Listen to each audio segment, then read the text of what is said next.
had gone before you all arrived, but since you're here, I feel it is appropriate to tell you about myself and my family. Brother Charles and I grew up being taught 4 principles. 1, get your money's worth. 2, never waste anything. 3, education is a lifelong process. And 4, what was it again?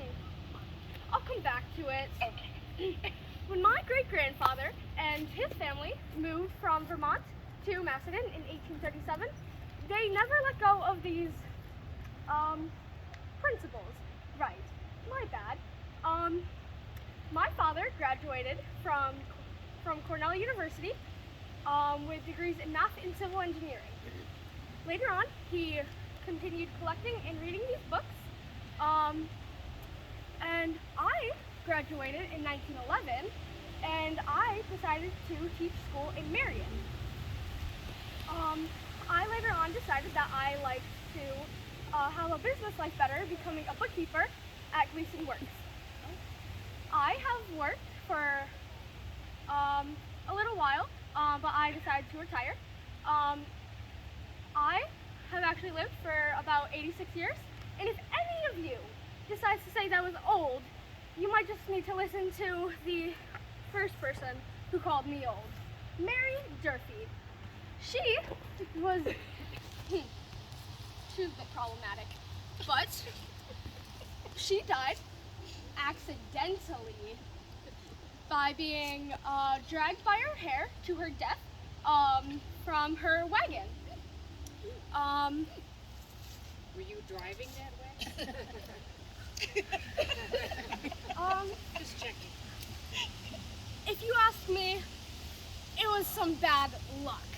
Well, I never! Oh. You Bullises always going around telling everyone about everyone else's business. How dare you? Well, folks, as she said, my name is Mary Durfee. I come from a long line of Durfees who settled here in Palmyra in the early 1790s. Gideon Durfee, the first Durfee, paid $1,600 in coin for his farmland to John Swift. A bit pricey if you ask me. The farm, Turkey Hollow, was located on Warner Road back in my day, but now you may know it as Leroy Road. Why they changed it, I'll never know. My son Lorenzo sold the farm in 1925 when he decided to move to the village, where my granddaughters are raised. Do any of you know Prudence Lorraine?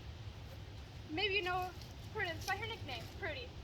She's nicknamed after, not a great aunt, but a great-great aunt. Doubly great. Now that's an accomplishment we should all strive for. Another accomplishment is to be educated like Lorraine, who attended Geneseo's normal school. Yes, that's the actual name. She went on to work for the McPike Company before the big fire broke out and the business closed. She then turned to her first love, history, which, much to Pirate Whitley's dismay, was not the sea, but history, which is something you can call him. She then went to write for the Palmyra Courier-Journal under column titles Looking Back. Not much going on back there.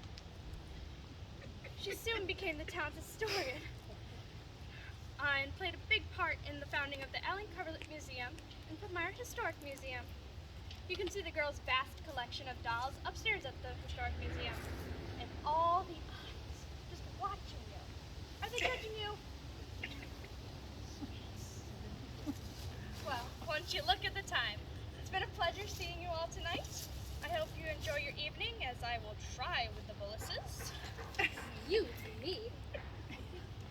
Good night, everyone. Girls. Thank you very